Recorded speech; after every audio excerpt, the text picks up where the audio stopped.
Because what do? We keep returning the same MPs year in, year out in every electorate. It is. It would be. This is going to happen 200 times a day. Maybe...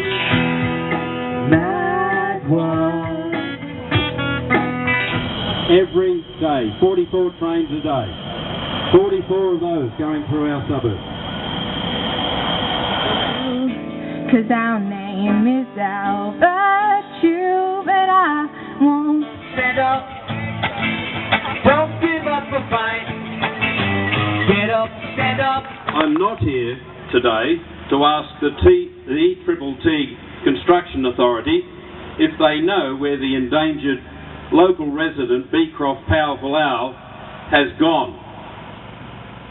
That family's been here for hundreds of years.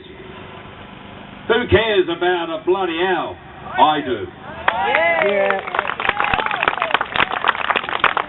All what has happened to the local native parrot and kookaburra population living along the rail corridor. All the possums, all the blue tongues for that matter. All what impact the dust from the ETTT construction is having. And so I think that we've got to look at the situation where ordinary people have a say in the planning process. And that's why I'm keen here today to join forces with all people, regardless of their political posture. It's a very, very mad world. So as we come together in the most important way to save the best areas of Sydney. In this area, you are all, as you know, that reason you're here today. You're also fortunate in being in this wonderful area, because it's always under threat. Mad world. Mad world. Mad world. It's definitely a mad world in Beecroft. We failed in 1997 when our lawmakers in this state passed Schedule 33 of the Protection of the Environment Operations Act. In that, it's a polluter's paradise. It permits freight trains that are not new to network to do whatever they like on the network. Very mad world. Know of the Willamette people. We have destroyed the Willamette people. It's time to make sure we don't destroy our shared heritage. Stand up, stand up. Stand up for your rights. Get up, stand up. What we have is planning for the building of new railway and other infrastructure. What we don't have is planning for that infrastructure to be developed within the community. Baby, stand with me somehow. Placed below the pavement. The excuse that we as residents in surveys asked not to lose car parking is just not good enough an excuse. As the development occurs... Well, there was a town in North Ontario, and we can see it around us. We need to do something which will allow the scars to heal, at least in part. We can do that in a tangible way by making sure that we have creepers growing over concrete walls and fences to soften the visual impact of car parks and railway infrastructure.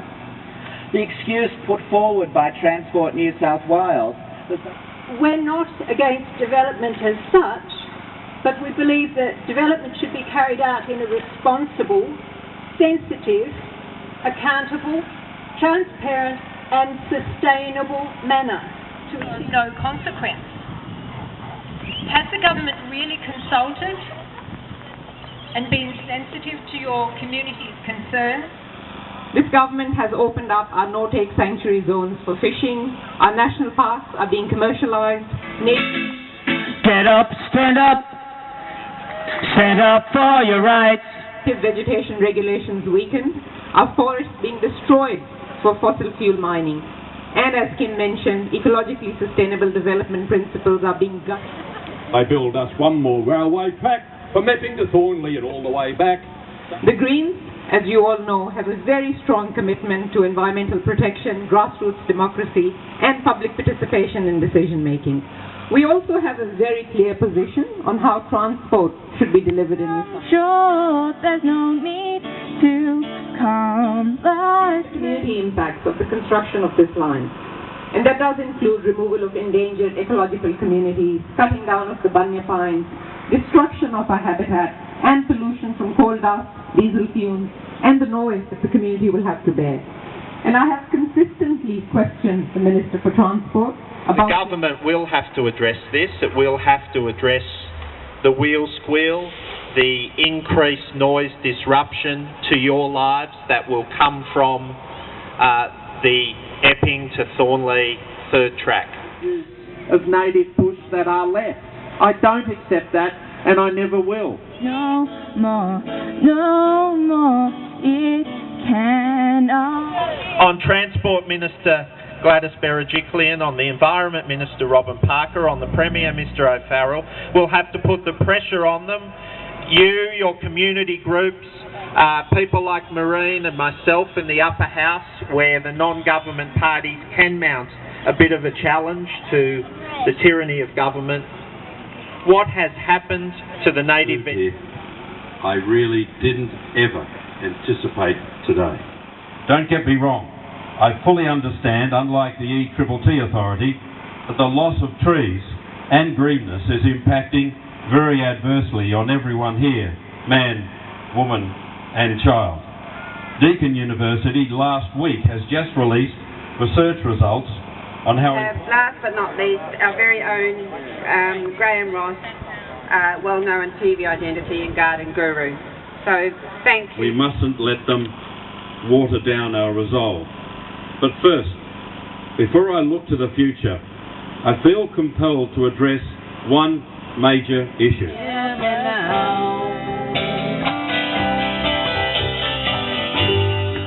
I've been voting Liberal on and off pretty much most of the time since I started voting.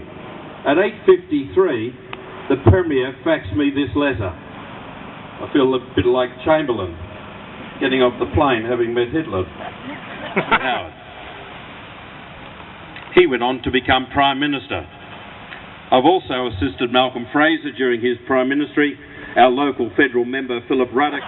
The fact reads, I've just heard, this is 8:53, in 2012, he will attest to my lifelong support for the Liberal side of politics.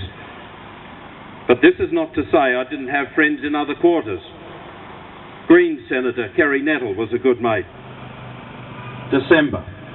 I just heard your cheerio call. Don't just be good guys and do what you're told. In the land of freedom, green and gold. Let's hear it. Under our heritage bunya pine. Happy to talk about it. I'm out for the rest of the day, but call me on this number all week. Signed, Barry O'Farrell. Under the heritage bunya pine. They're going to build a railway line. I rang Barry, and my Telstra bill will show that 1 minute past 9 on Monday morning, I tried to ring the Premier to have a chat on your behalf to see if we could get some common sense and some communication happening. Neither his office nor he would take my call. I knew at that stage, because I'd been around these guys for a long time, I knew back in December 2012 we had a fight on our hands. 'Cause our name is our virtue, but I won't... Australia's most popular Prime Minister in our history was voted out of his seat and out of his office by his own blue ribbon electorate.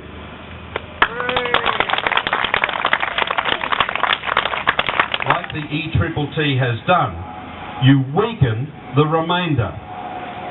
They become much more susceptible to damage from stormy weather and the cyclonic winds that we've been experiencing in the last couple of years. Part of a forest. The Insurance Council of Australia need to know this, as big mature trees in our suburb that could have lived... Get up, stand up, don't give up the fight. ...for decades more will now be under threat of coming down because of what has already happened. Heaven forbid that anyone should be injured in those circumstances. You see, the ETTT and Hornsby Shire Council, we've only just started on you guys. It's almost too late to talk. Helpless, helpless, helpless.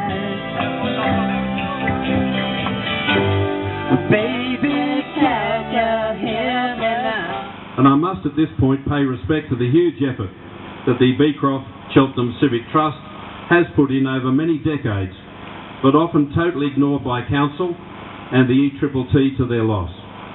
Again, the ETTT's behaviour has forged a new community alliance.